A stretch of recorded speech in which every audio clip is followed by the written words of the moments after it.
ओम नमो भगवते वासुदेवाय। ओम नमो भगवते वासुदेवाय। ओम नमो भगवते वासुदेवाय। ओम अज्ञानतिमिरन्धस्य ज्ञानाञ्जनशलाकया चक्षुरुन्मिलितं येन तस्मै श्रीगुरवे नमः।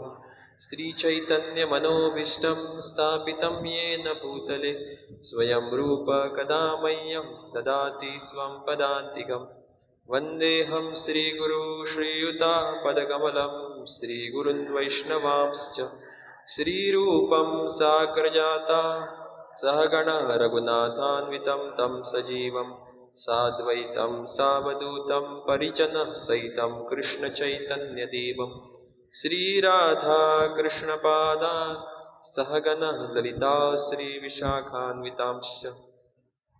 हे कृष्ण करुणा सिंधु दीनबंधु जगत्पते गोपेश गोपिकाकांत राधाकांत नमोस्तुते। तप्त कांचन गौरांगी राधे वृंदावनेश्वरी वृषभानुसुते देवी प्रणमामि हरिप्रिये। नमः ओं विष्णुपदाय कृष्णप्रेष्ठाय भूतले श्रीमते भक्तिवेदांत स्वामिन्निति नामिने। नमस्ते सरस्वती देवे गौरवाणी प्रचारिणे निर्विशेष शून्यवादी पाश्चात्यदेशतारिणे। जय श्री कृष्ण चैतन्य प्रभु नित्यानंद श्री अद्वैत गदाधर श्रीवासादि गौरभक्तवृंद। हरे कृष्णा कृष्णा कृष्णा हरे हरे हरे राम राम राम हरे हरे। हरे कृष्णा। हम अयोध्यावासी राम पूरे जगत के, पूरे ब्रह्मांड के, पूरे सृष्टि के नायक प्रभु रामचंद्र जी का आज इधर हमने अभिषेक किया है। अभिषेक किया, पुष्पों का अभिषेक किया। ये जो भी हमने इधर किया, ये कार्य करोड़ों, किसी को पैसा देके भी ये कार्य कोई नहीं कर सकता। ये जो कार्य हमने किया, ये कार्य करने के लिए प्रभु रामचंद्र की कृपा चाहिए। अब ऐसे बाहर जाएंगे तो बाहर रास्ते पे बहुत सारे लोग दिख रहे हैं, लेकिन कितने लोग इधर हैं? बहुत दुर्लभ। ऐसे कोई तो लोग, ऐसा कोई जीवात्मा दुर्लभ रहता है जो भगवान के पास पहुंच जाता है और उसको पता चलता है कि पूर्ण पुरुषोत्तम भगवान श्री कृष्ण या प्रभु रामचंद्र है। और तब जाके किसी को अवसर मिलता है भगवान की सेवा करने का, भगवान की भक्ति करने का अवसर मिलता है। तो आज हम इधर जो कार्य कर रहे हैं, अभिषेक किया, आरती देखा, प्रवचन सुन रहे हैं भगवान के बारे में, ये कुछ साधारण कार्य नहीं है। ये कार्य बहुत महान है, क्योंकि ये कार्य भगवान से संबंधित है। और भगवान कोई ऐसे छोटे मोटे व्यक्ति नहीं है, पूरे ब्रह्मांड के नायक है। क्योंकि प्रभु रामचंद्र ने अपने लीला में अलग अलग प्रकार के कार्य दिखाए हैं, और वो कार्य समझने के लिए कुछ साधारण चीज नहीं है। तो आज हम जो कार्यक्रम कर रहे हैं उसको हम रामनवमी कहते हैं। ऐसे देखा जाए तो रामनवमी तिथि जो है, नवमी तिथि, वो 4 दिन पहले हो चुकी है। तो ये कौन सा महीना है? चैत्र महीना। चैत्र महीने की जो शुक्ल पक्ष की जो नवमी तिथि है, जिस दिन प्रभु रामचंद्र का प्राकट्य दिवस है। तो भगवान के जो प्राकट्य दिवस है, जैसे कि हम कृष्णाष्टमी मनाते हैं, हाँ, रामनवमी मनाते हैं, अलग अलग भगवान के अवतारों के जो हम प्राकट्य दिवस मनाते हैं, आते जाते हैं। जैसे कि आज के तारीख में और आज तक हमने ऐसे कितने बार रामनवमी मनाई है, मनाई कि नहीं? और ऐसे आगे भी हम कितने सारे रामनवमी मनाएंगे। लेकिन ये जो उत्सव हम मनाते हैं, उसके पीछे हमको महत्व जानना है। क्यों मना रहे हैं, क्या कारण है? क्योंकि हमारा भी जन्म होता है ना, हमारा भी जन्म होता है कि नहीं? जन्म तो एक बार हो गया है, लेकिन जन्म का जो दिवस है उसको हम जन्म दिवस कह के उसको भी हम मनाते हैं। और हमारा जब जन्म दिवस हम मनाते हैं तो बहुत अच्छा लगता है ना, क्योंकि सारे लोग, फैमिली के जो सभी लोग हैं, गांव के जो लोग हैं, वो आके हमको बर्थडे विश करते हैं और गिफ्ट्स देते हैं, और बाद में हम पार्टी मनाते हैं और नाचते हैं, गाते हैं। लेकिन भगवान के जन्म में और हमारे जन्म में बहुत सारा अंतर है। इसीलिए भगवद गीता में एक श्लोक है, वो श्लोक कहते हैं, जन्म कर्मच्च में दिव्यम एवं यो वेति तत्वतः त्यक्त्वा देहम पुनर्जन्म न एति मामेति सो अर्जुना। क्या कहा है इस श्लोक में भगवान श्री कृष्ण ने? मेरा जन्म और मेरे कर्म और इत्यादि सभी क्या है? दिव्य है। जिस प्रकार हमारा जन्म और हमारे कर्म, हमारा जन्म हुआ है कभी तो, और हम कर्म कर रहे हैं, हमारे मतलब हम जी रहे हैं, हमारे जीवन में जी रहे हैं, तो हमारा जीना और हमारा जो जन्म है वो भगवान से बहुत अलग है, बहुत फर्क है। क्योंकि भगवान के जन्म और कर्म में दिव्यता है। दिव्यता मतलब इस सृष्टि का जो एक जीवात्मा जब जन्म लेता है और कार्य करता है, और भगवान का जो जन्म लेना और कार्य करना, उसमें बहुत फर्क है।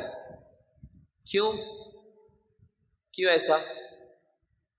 क्योंकि शास्त्र बताते हैं कि एक जीवात्मा मतलब हम सभी आत्मा, सभी लोग जो हैं, वो जब जन्म और कार्य करते हैं तो तीन गुण मतलब सत्व, रज और तम, मतलब इस भौतिक जगत की जो शक्ति है, वो शक्ति के अधीन होके हम जन्म और कर्म करते हैं। जैसे कि शास्त्र में बताया गया है कि हम जीवात्माओं को एक माँ के गर्भ में ढकेल दिया जाता है कर्म के आधार पे। जैसे कि एक व्यक्ति अगर कुछ इस संसार में गलत कार्य करता है तो मरने के बाद हम सोचेंगे कि क्या हमारा इतना अच्छा व्यक्ति था, हमारे इतना अच्छा घर का एक व्यक्ति था, वो चला गया, अभी किधर चला गया? वो किधर चला गया? स्वर्ग में चला गया, नहीं तो अच्छे किधर तो चला गया, सब कहेंगे हम कहेंगे, लेकिन हमारे हाथ में नहीं कोई वो व्यक्ति किधर चला गया। शास्त्र बताते हैं कि कर्म के अनुसार वो व्यक्ति को नया अलग कौन सा जन्म लेना पड़ता है, हमको पता नहीं। अगर उस व्यक्ति ने गलत कुछ कार्य किया, मतलब जानवरों जैसा कार्य किया, तो उसको जानवर का शरीर मिलेगा। समझो वो व्यक्ति है, उसने गलत कार्य किया, तो समझो उसको कुत्ते का शरीर मिल गया। तो कुत्ते के जो शरीर के लिए उसको अगर प्रकट होना है, मतलब जन्म लेना है, तो उसको किसके गर्भ में जाना पड़ेगा? कुत्ते के गर्भ में जाना पड़ेगा। एक जीव को कुत्ते का शरीर चाहिए तो कुत्ते के गर्भ में जाना पड़ेगा, कुत्ते की जो माँ है उसके गर्भ में जाना पड़ेगा। उसी प्रकार अगर और कौन सा शरीर है, सुअर, हाँ, जिसको हम कुकड़ी में डुक्कर कहते हैं, अगर डुक्कर बनना है तो उसको डुक्कर के माँ के गर्भ में जाना पड़ेगा। तो ये कर्म और काल सब तय करता है।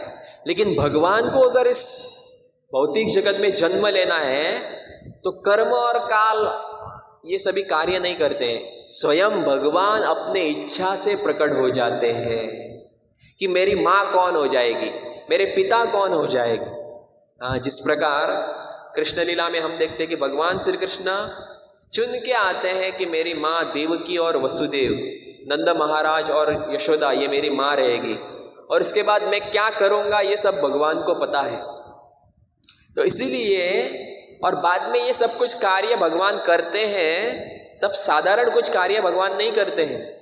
हम कृष्ण लीला में देखेंगे तो भगवान श्री कृष्ण ने 7 दिन, जब भगवान श्री कृष्ण का जो आयु था भौतिक दृष्टिकोण से देखा जाए तो, तब 7 दिन के ऊपर भगवान श्री कृष्ण ने पहली बार एक किसी राक्षसी को मारी थी।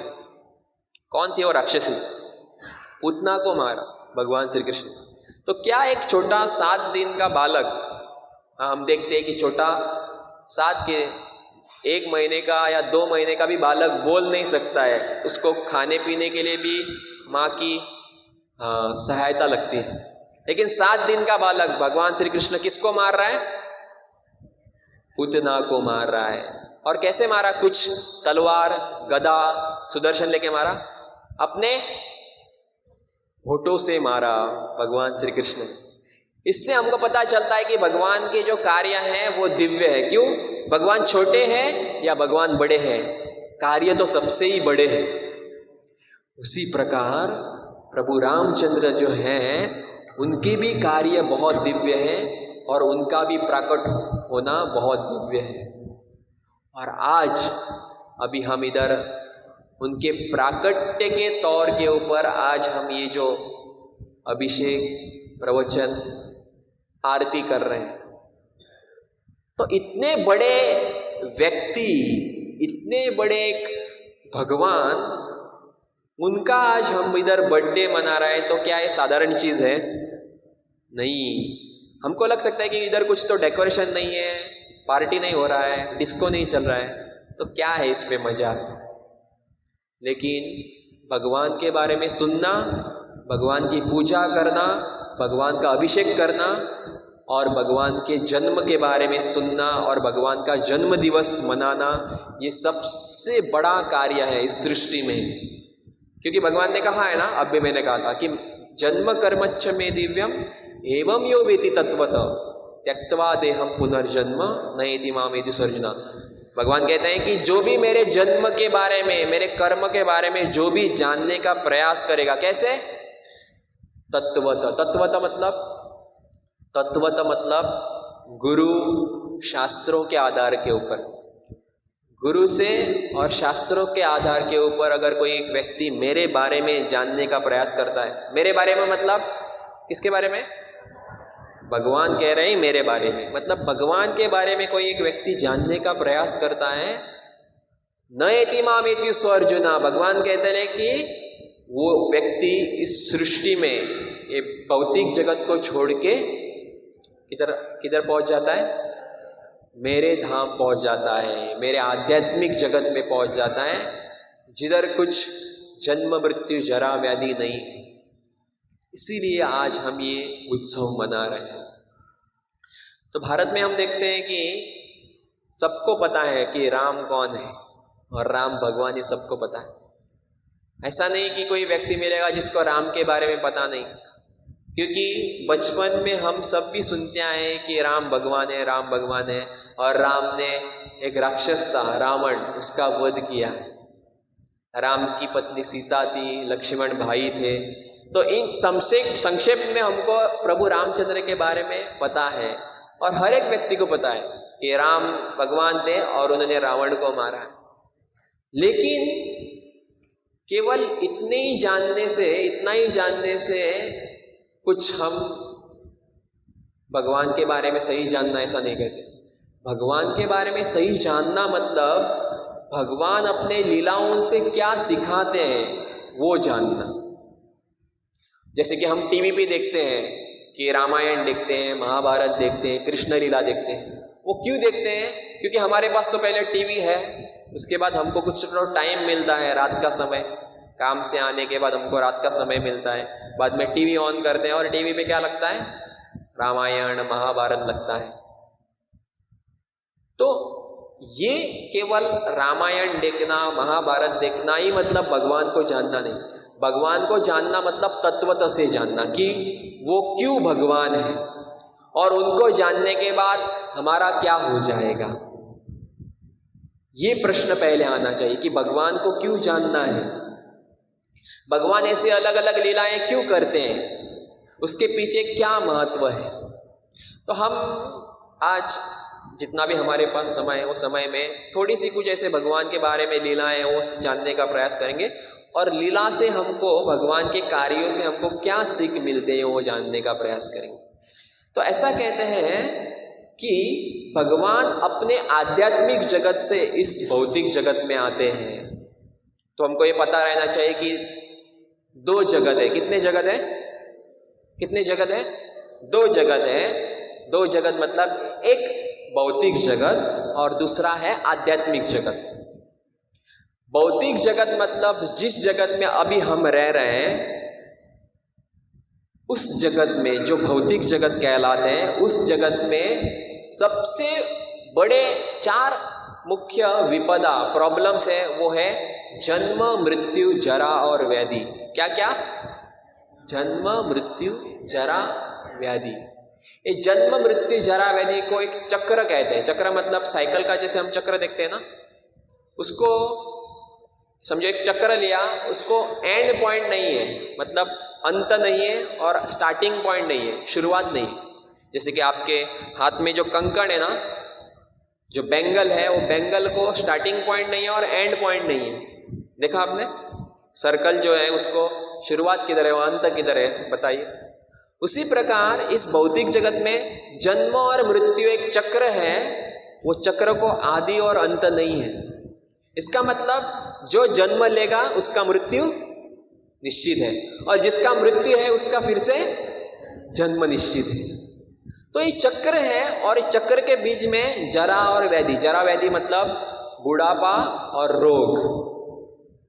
तो जिसने जन्म लिया उसको रोग हो जाएगा, और जिसको रोग हो जाएगा उसको बुढ़ापा आएगा, और जिसको बुढ़ापा आएगा उसका मृत्यु हो जाएगा। ये निश्चित है। तो इसको कहते हैं भौतिक जगत, इन शॉर्ट। और बहुत सारा कुछ कुछ है। तो इन शॉर्ट भौतिक जगत मतलब दुख का जगत है। तो मैंने क्या क्या जगत बताया था? जो जगत बताया था, एक है भौतिक जगत, दूसरा जगत क्या? आध्यात्मिक जगत, जिस जगत में भगवान नित्य वास करते हैं। नित्य वास करते हैं मतलब नित्य रहते हैं। तो अभी जो हमने भगवान के बारे में जो अभी सुन रहे हैं, वो है प्रभु रामचंद्र अपने नित्य धाम, नित्य जगत में ही रहते हैं, लेकिन वो इस भौतिक जगत में आते हैं अलग अलग लीलाएं करने के लिए। तो अभी अलग अलग लीलाएं क्यों करते हैं, अलग अलग कार्य क्यों करते हैं? ताकि जो इस भौतिक जगत में जो जीव हैं, जो दुख में जा रहे हैं, इस जन्म मृत्यु जरा व्याधि के चक्र में बार बार जा रहे हैं, उन जीवात्माओं को आकर्षित करके फिर से उनको लेके जाने के लिए, किधर लेके जाने के लिए? किधर लेके जाने के लिए? आध्यात्मिक जगत में लेके जाने के लिए भगवान आते हैं। तो भगवान इस संसार में क्यों आते हैं? ताकि हम भगवान से आकर्षित होके फिर से भगवान के धाम लौट जाने के लिए। क्योंकि क्यों जाना है भगवान के धाम, क्यों जाना है? क्योंकि ये जगत कैसा है? जन्म मृत्यु जरा व्याधि इस दुख से भरा हुआ है। तो इस जन्म मृत्यु चक्र से बाहर आने के लिए भगवान हमको फिर से लेके जाने के लिए इस भौतिक जगत में आते हैं। और भगवान इधर आने के बाद अलग अलग लीलाएं करते हैं। तो भगवान का जो ये अवतार है श्री प्रभु रामचंद्र, ये अपने एक मर्यादा से दिखाते हैं कि किस प्रकार इस भौतिक जगत में हमको जीना है। हरे कृष्ण।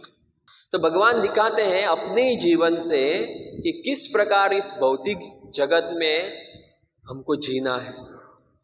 और अगर आप रामायण पढ़ेंगे या रामायण हमने कभी सुना है, तो पूरे रामायण में हमको दिखता है कि जो परिस्थिति है वो परिस्थिति सुख दुख चलता रहता है। अगर हमने रामायण पढ़ा तो रामायण में हम देख रहे हैं कि प्रभु रामचंद्र के जो पिता, क्या नाम है? दशरथ महाराज।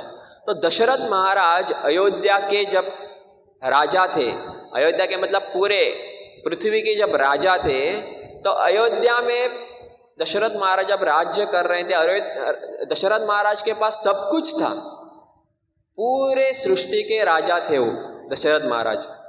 देवी देवता उनसे मिलने के लिए आते थे क्योंकि वो सबसे महान राजा थे। लेकिन इतना सब कुछ होने के बाद उनके पास एक कमी थी। क्या कमी थी पता है? हाँ, उनको पुत्र नहीं थे। मतलब इस भौतिक जगत में एक व्यक्ति के पास बहुत कुछ रहेगा, लेकिन थोड़ा सा कुछ तो भी नहीं रहेगा, और जो भी नहीं रहेगा उसके ऊपर हमारा ध्यान चला जाएगा।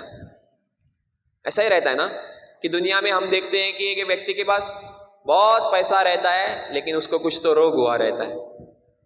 सब कुछ पैसा रहता है, घर रहता है, गाड़ी बंगला रहता है, रोग नहीं रहता है, लेकिन उसको पुत्र नहीं रहता है। पुत्र रहता है लेकिन पैसा नहीं रहता है, पैसा है लेकिन घर नहीं है, घर है लेकिन पैसा नहीं। कुछ ना कुछ कमी इस संसार में है ही। लेकिन बाद में हम देखते हैं कि दशरथ महाराज ने क्या किया। दशरथ महाराज ने अपने गुरु के पास गए और गुरु ने बताया कि श्रृंगी ऋषि से हमको यज्ञ करना है, पुत्र कामेष्टि यज्ञ करना है। और बाद में मतलब मैं पूरा डिटेल में नहीं जाऊंगा। पुत्र कामेष्टि यज्ञ करने के बाद 4 पुत्र प्राप्त हो गए। 4 पुत्र कौन कौन? राम, लक्ष्मण, भरत और शत्रुघ्न। और वो आने के बाद, प्रकट होने के बाद दशरथ महाराज बहुत खुश हो गए और लगा कि हमको सब कुछ मिल गया। बाद में हम देखते हैं कि कई सालों के बाद जब प्रभु रामचंद्र 8 साल के थे, तब कौन आ गए? एक दिन विश्वामित्र मुनि आ गए हैं और विश्वामित्र मुनि बोलने लगे कि मेरे को अलग अलग यज्ञ अनुष्ठान करने के लिए आपके 2 पुत्र चाहिए। तो दशरथ महाराज फिर से दुखी हो गए और दशरथ महाराज को अपने दोनों पुत्रों को फिर से विश्वामित्र मुनि को सौंपने पड़े। विश्वामित्र मुनि गए, अपना यज्ञ किया, अलग अलग वनों में भटकते रहे और बाद में मिथिला जाके सीता स्वयंवर हो गया। स्वयंवर होने के बाद फिर से जब प्रभु रामचंद्र घर आ गए, अयोध्या में आ गए, फिर से दशरथ महाराज खुश हो गए। लेकिन थोड़े समय के बाद क्या हो गया? थोड़े सालों के बाद क्या हो गया? फिर से दुख आ गए। क्या? प्रभु रामचंद्र को वनवास जाना पड़ा। तो कहानी में मतलब फास्ट जा रहा हूं, लेकिन मैं क्या बताने जा रहा हूं कि सुख आ रहा है और फिर क्या आ रहा है? दुख आ रहा है। फिर से क्या हो गया? प्रभु रामचंद्र वनवास चले गए। वनवास जाने के बाद वनों में जब रह रहे थे, ऐसा लग रहा था कि सब कुछ अच्छा चल रहा है, लेकिन बीच में क्या हो गया? शूर्पणखा आ गई। शूर्पणखा आने के बाद शूर्पणखा को भगाया। थोड़े दिन के बाद कौन आ गए?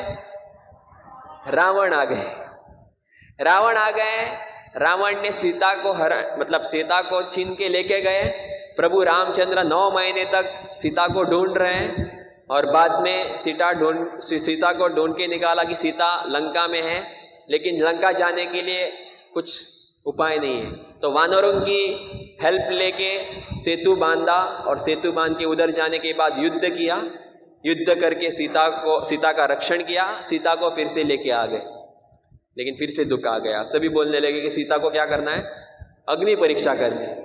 अग्नि परीक्षा हो गई, फिर से अच्छा हो गया, लेकिन सभी अयोध्यावासी बोलने लगे कि क्या सीता किसी एक दूसरे के घर पे रह चुकी है, तो इसीलिए सीता को क्या करना पड़ेगा?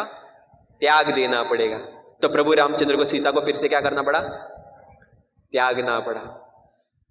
तो एक आचार्य बताते हैं कि रामायण मतलब एक नदी जैसी है। क्या है? नदी जैसी है।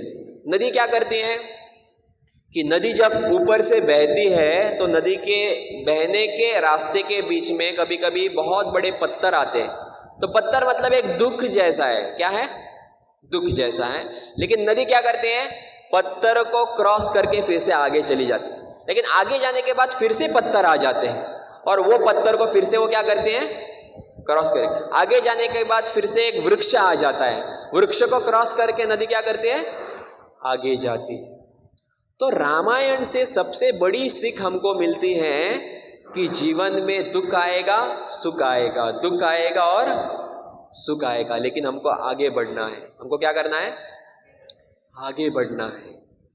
तो प्रभु रामचंद्र स्वयं भगवान है और भगवान होने के नाते भगवान चाहे तो सब कुछ दुख जो है वो क्या कर सकते हैं? नष्ट कर सकते हैं, लेकिन ऐसे करते नहीं। क्योंकि भगवद गीता में एक श्लोका है, वो श्लोका कहते हैं मात्रा स्पर्शास्तु कौन्तेय शीतोष्ण सुख दुःखद अगाम पाइनो नित्यम ताम तितिक्षस्व भारत।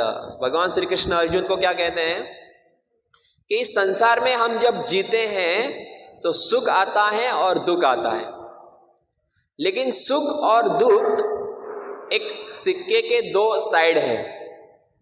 एक सिक्का रहता है, उसका 2 साइड रहता है, हेड और टेल।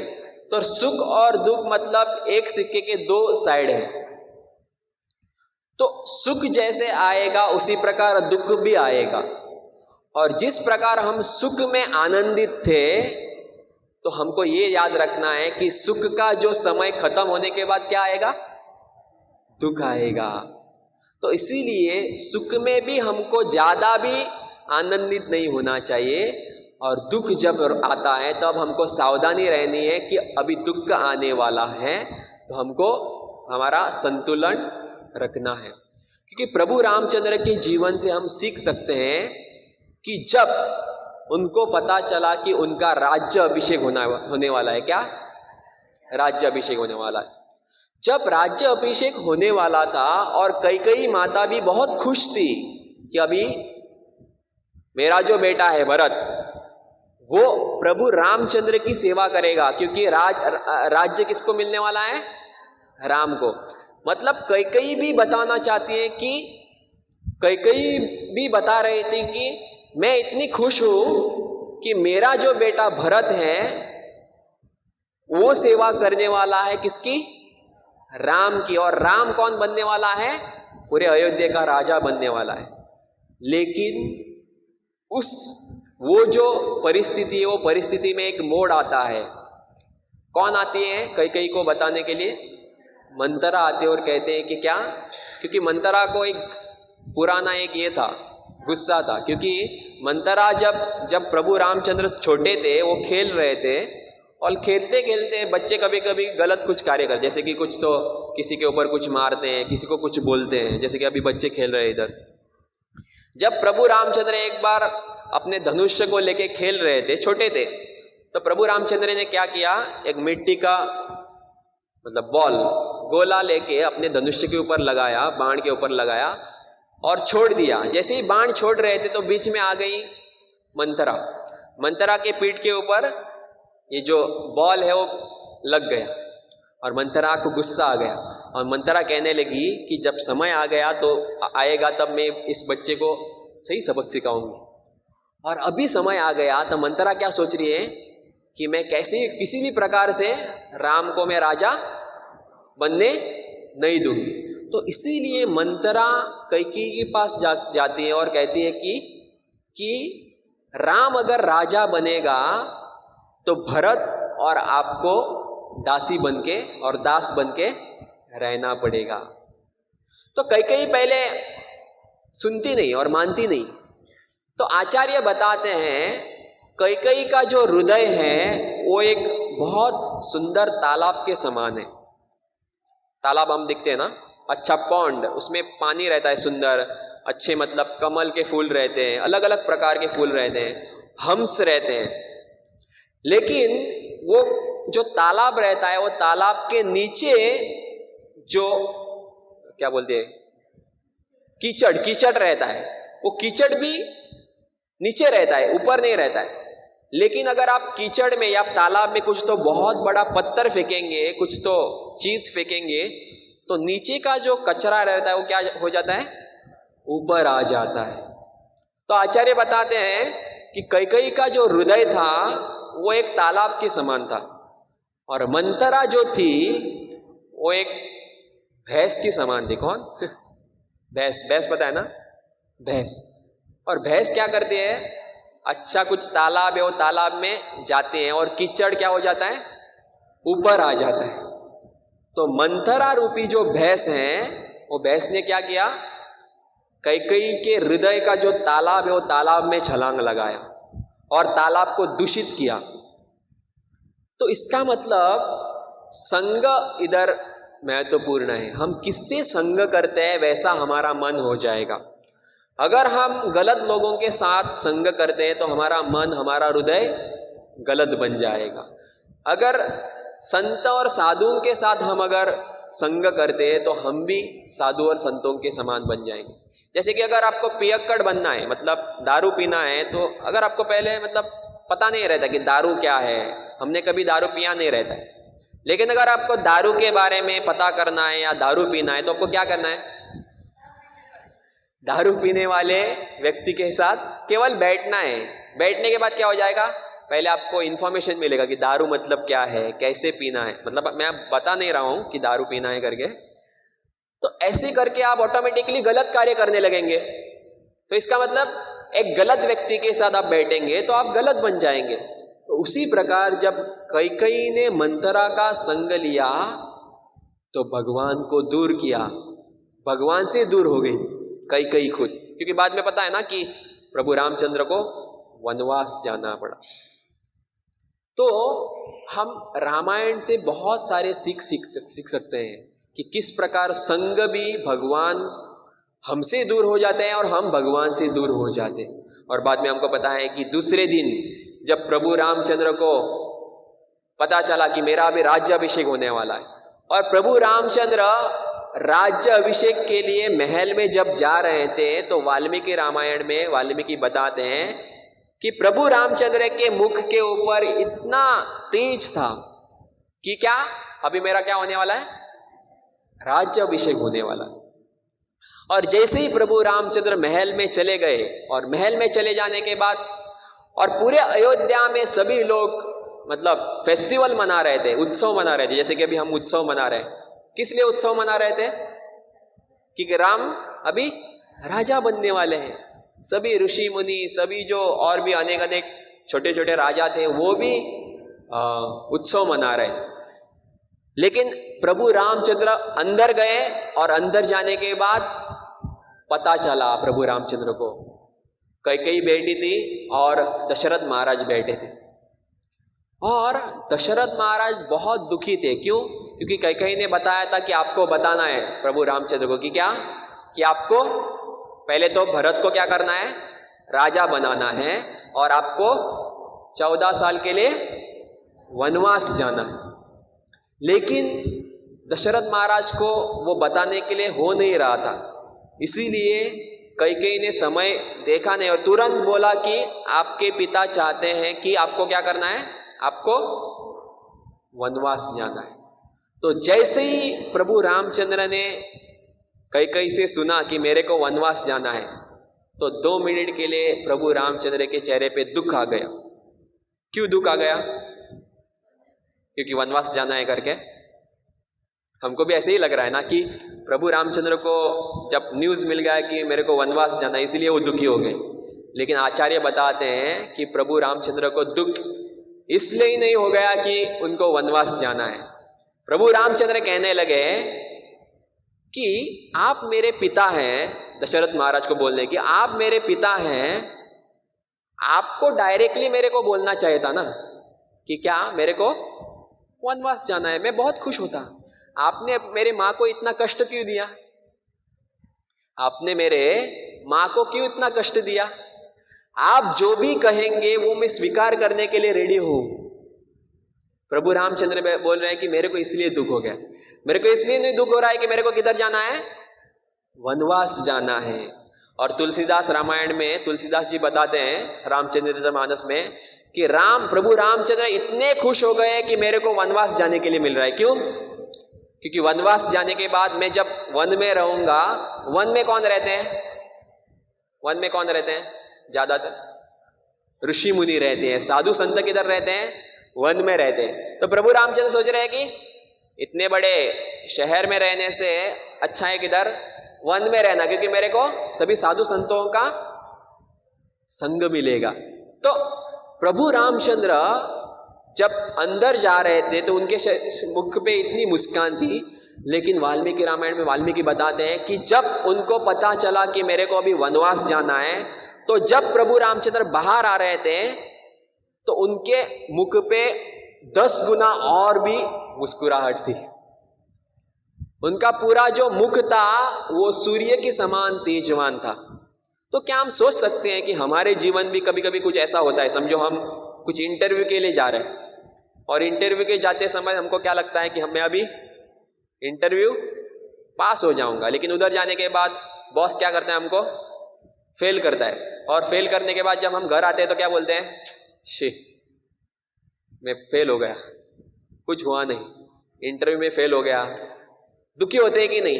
लेकिन हम इधर भगवान के साथ देख सकते हैं कि भगवान जब अंदर जा रहे थे तब उनके मुख पे मुस्कान थी, लेकिन जब बाहर आ रहे थे तो बाहर आते समय उनको क्या पता चला कि मेरे को वनवास जाना है। तो क्या है, मतलब अच्छी न्यूज़ है गलत न्यूज़ है ना। कोई भी व्यक्ति दुखी हो जाएगा, लेकिन भगवान जब बाहर आ रहे थे तो 10 गुना और भी सुखी थे, उनके मुख पे आनंद था। तो इससे पता चलता है कि हर परिस्थिति में हमको उस परिस्थिति के हिसाब से जाना है, क्योंकि परिस्थिति तो हम बदल नहीं सकते। क्या आप परिस्थिति बदल सकते हैं क्या अपने जीवन में? समझो किसी व्यक्ति को ऐसा एक रोग हो गया, वो रोग कभी ठीक नहीं हो सकता, तो क्या हम रोते बैठेंगे क्या? आप समझो जीवन में कौन सा भी एक विपदा आती है, एक्सीडेंट हो गया, पाँव टूट गया, पाँव टूटने के बाद डॉक्टर बोल रहा है कि आप फिर से अलग आपका पाँव आपको नहीं आ सकता है और आप ऐसे ही आपको चलना पड़ेगा। क्या हम परिस्थिति को सही कर सकते हैं क्या? नहीं कर सकते। उसी प्रकार प्रभु रामचंद्र हमको सिखा रहे हैं कि हर परिस्थिति से हमको जाना ही जाना है और वो परिस्थिति को लेके ही हमको आगे जाना है। हम परिस्थिति को बदल नहीं सकते हैं। और पूरे रामायण से हम यही सीख सकते हैं ना कि अंत समय तक भी हम देख रहे हैं कि सीता को किधर जाना पड़ा? हाँ, अयोध्या छोड़ के जाना पड़ा। तो इसीलिए भगवान अलग अलग अवतार में अलग अलग रूपों में आके अलग अलग लीलाएं करते हैं और लीला से सीख रहे हैं हमको, सीख दे रहे हैं हमको कि इस भौतिक जगत में हमको हर एक परिस्थिति से गुजरना पड़ेगा और हर एक परिस्थिति से हमको कुछ ना कुछ तो सीख मिलेगी। तो रामायण में ऐसे अलग अलग प्रसंग है, प्रसंग से हम सीख सकते हैं कि किस प्रकार ये जो भौतिक जगत है वो दुख का एक जगत है। और अगर हम भगवान के शरण में नहीं जाएंगे तो रावण के जैसे हमारी परिस्थिति हो जाएगी। रावण कितने बड़े व्यक्ति थे, ऐसा कहते हैं कि रावण को मतलब सभी वेदों का ज्ञान था, सभी शास्त्रों का ज्ञान था। आपको पता है ना कि रावण ने एक स्तोत्र लिखा है, उसको कहते हैं क्या? शिव तांडव स्तोत्र। हाँ, वो स्तोत्र बहुत बार हम सुनते हैं। जटाट विगलत जला प्रवाह पावितस्थले गलेव लंब लंबिता भुजंग टुंग मालिका डमट डमट डमट डमट निनादवट डमरवया चकार चंद्र तांडवा तनु तनु शिव शिवा, ऐसे करके एक स्तोत्र है। मतलब इतना सब कुछ ज्ञान था, लेकिन क्या किया? खुद के संतुष्टि के लिए भगवान की जो शक्ति है, कौन है भगवान की शक्ति? सीता माता का हरण किया। कितना बार उसको बोला, जब मारीची जो था वो मारीची को पहले ही एक बार जब विश्वामित्र मुनि के साथ जब प्रभु रामचंद्र थे तब मारीची, बाद में ताटका, ऐसे अलग अलग राक्षस जब विश्वामित्र मुनि के यज्ञ में आके मतलब उनका यज्ञ ध्वंस करते थे, तब प्रभु रामचंद्र ने मारीची को अपने एक बाण से कितना मील दूर फेंका था। और जब मारीची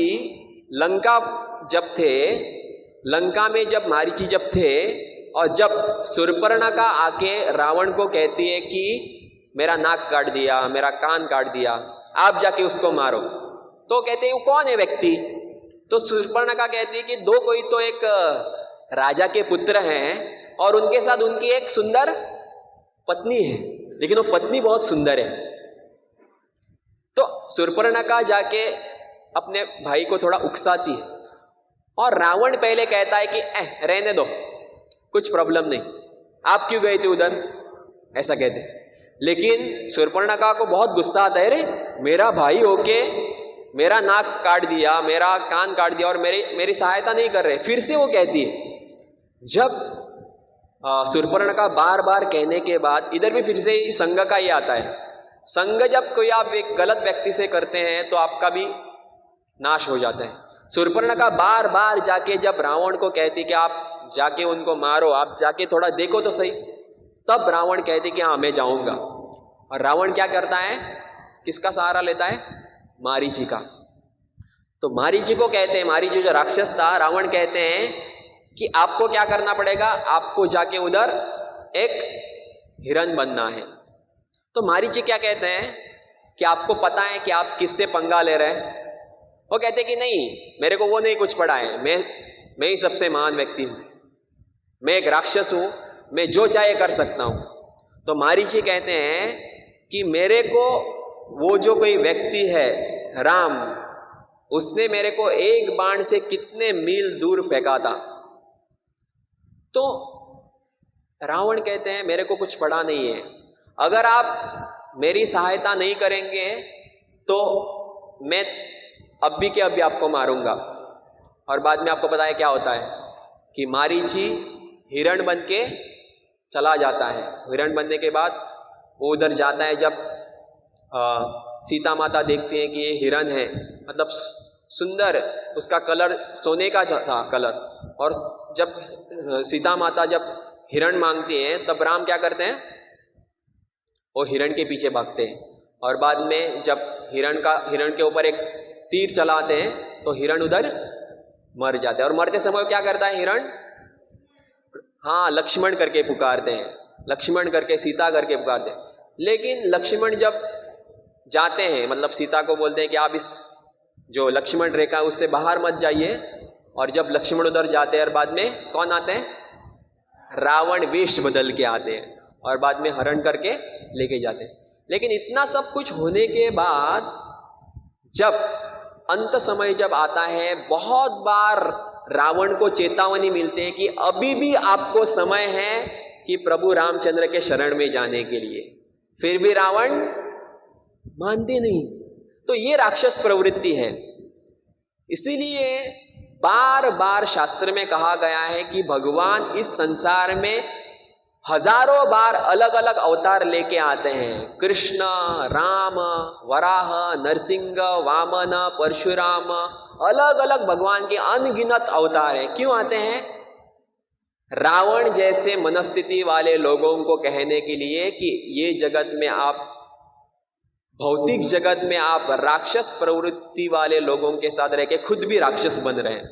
जिस प्रकार रावण को बार बार चेतावनी मिल गई, हनुमान ने कहा, अंगद ने कहा, अलग अलग लोगों ने कहा, खुद उसके भाई कौन, विभीषण ने भी कहा कि अभी भी समय है, आप सीता को छोड़ दो, पूरी लंका आपकी हो जाएगी। कहा कि नहीं, लेकिन फिर भी माने नहीं। अंत में क्या हो गया, भगवान से उनकी हत्या हो गई, मृत्यु हो गई। तो शास्त्र से हमको ये पता चलता है कि अगर हमको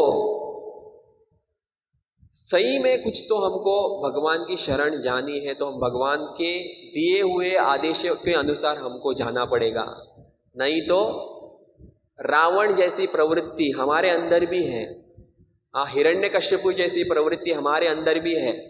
ऐसा कहते हैं कि एक समय था सत्ययुग, तब पृथ्वी पे देवी देवता राज्य करते थे और अलग जो ग्रह था उसके ऊपर देवी देवता राज्य करते थे। लेकिन जैसे युग बदला, त्रेता युग आ गया, एक ही पृथ्वी के ऊपर भारत में देवी देवता रहते थे और लंका में राक्षस रहते थे। उसके बाद जब युग आ गया द्वापर युग में एक ही देश में लोग रहने लगे, देवी देवता एक ही देश में रहने लगे और राक्षस भी एक ही देश में रहने लगे। कौन है वो? कौरव और पांडव। और आज का युग क्या है? कौन सा युग है? कलयुग है। देवी और देवता और राक्षस एक ही शरीर में है। किसमें है? मानव के शरीर में, हमारे अंदर है। हमारे अंदर देवों की प्रवृत्ति है और राक्षसों की भी प्रवृत्ति है। तो एक हिसाब से देखा जाए तो हमारे अंदर राक्षस अभी भी बैठा है और हमारे अंदर विवेक बुद्धि मतलब हम सोच सकते हैं कि अच्छा करना है या बुरा करना है। अच्छा करेंगे तो भगवान के धाम लौट जाएंगे और बुरा करेंगे तो रावण जैसी हमारी हालत हो जाएंगी। इसीलिए भगवान बार बार इस भौतिक जगत में आते हैं। यदा यदा ही धर्मस्य ग्लानिर्भवति भारत अद्भुतानमधर्मस्य तदात्मानं सृजाम्यहम् परित्राणाय साधूनां विनाशाय तु दुष्कृतां धर्म संस्थापनार्थाय संभवामि युगे युगे। ये जो अंतिम जो लाइन है ना, धर्म संस्थापनार्थाय, धर्म संस्थापनार्थाय मतलब धर्म की स्थापना करने के लिए। धर्म की स्थापना मतलब क्या? कि दुष्टों का नाश करना। धर्म जो है उसकी विडंबना जब होती है, किसके द्वारा? राक्षसों के द्वारा। जैसे कि अभी हम देख रहे हैं प्रभु रामचंद्र की लीला में कि जब रावण का जब राज्य बहुत बढ़ने लगा, सभी देवी देवताओं को संकट में आ गए, तब सभी देवी देवता ब्रह्मा जी के पास गए। ब्रह्मा जी भगवान के पास उनको लेके गए। भगवान बोले हैं कि मैं सही समय पे आऊँगा, और भगवान आके फिर से धर्म की स्थापना किए और रावण का क्या हो गया, वध हो गया। तो अलग अलग युग में हम हर एक लीला में देखते हैं कि जैसे कि सत्ययुग में हम देख रहे हैं कि हिरण्यकश्यप और हिरण्याक्ष का जो राज्य बढ़ गया, तब कौन आ गए, नरसिंह देव आ गए। कंस का जब राज्य बढ़ गया, भगवान कृष्ण आ गए। तो अलग अलग युगों में हम देखते हैं कि हर एक समय पे भगवान आके धर्म की रक्षा करते हैं। तो उसी प्रकार अलग अलग युग में भगवान आते हैं अपने भक्तों की भी रक्षा करने के लिए। और भगवान कहते हैं कि एक ही मार्ग है, भक्ति का मार्ग है, उस मार्ग से आप मेरे को जान सकते हैं। तो आज हमें छोटा सा त्यौहार, मतलब हमारे दृष्टिकोण से छोटा लगता है, लेकिन भगवान का बर्थडे मनाना, भगवान के बारे में कुछ त्योहार मनाना एक छोटा चीज नहीं है। भगवान के बारे में सुनना, भगवान के बारे में कुछ तो उत्साह मनाना मतलब हम बहुत बड़ा कार्य कर रहे हैं। तो इसीलिए ये जो आज का जो पवित्र उत्सव है, उस उत्सव से हम भगवान के चरण कमलों में प्रार्थना करेंगे कि हर साल हम ऐसा उत्सव मनाएंगे। लेकिन हर साल जब हम उत्सव मनाएंगे तो एक चीज हमको याद रखना है कि भगवान हर समय पे किसी ना किसी जगह पे प्रकट हो जाते हैं। जैसे कि आज हम इधर बैठे हैं और हमने अभी रामनवमी का उत्सव मनाया, जैसे कि अभिषेक किया, अभी आरती किया, बाद में अभी भी आरती हो जाएगा। लेकिन इसी समय पे और कौन से ब्रह्मांड में भी भगवान प्रकट हो रहे हैं और भगवान अप्रकट हो रहे हैं, क्योंकि अनंत कोटि ब्रह्मांड है। जैसे कि अभी हम इधर बैठे हैं, इस पृथ्वी पे बैठे हैं, एक ब्रह्मांड है। उसी प्रकार और भी किधर ब्रह्मांड है, उधर भगवान प्रकट हो रहे हैं, हो जाएंगे। मतलब अलग अलग ब्रह्मांड है, अलग अलग ब्रह्मांड में भगवान प्रकट हो जाते हैं। तो हर एक ब्रह्मांड में जब भगवान प्रकट होते हैं तो भगवान बताते हैं कि ये जो भौतिक जगत है, वो भौतिक जगत सही में जीने का जगत नहीं है एक्चुअली। क्योंकि मैंने पहले क्या बताया था, एक चक्र है। वो चक्र क्या है, जन्म मृत्यु जरा व्याधि का ये जो चक्र है, ये चक्र में रह के आप कितना भी प्रयास करेंगे सुख प्राप्त करने का, आपको सुख कभी नहीं मिलेगा। तो इसीलिए मुख्य कार्य भगवान करने के लिए आते हैं कि हमको फिर से हमारा जो सही शाश्वत जीवन है वो बताने के लिए भगवान आते हैं। वो हमारा शाश्वत जीवन किधर है, भगवान के धाम में, आध्यात्मिक जगत में। क्योंकि भगवान को किसी राक्षस को मारने के लिए आने का जरूरत नहीं। आपको क्या लगता है कि प्रभु रामचंद्र रावण को मारने के लिए क्या इतना समय निकलने का जरूरत था क्या?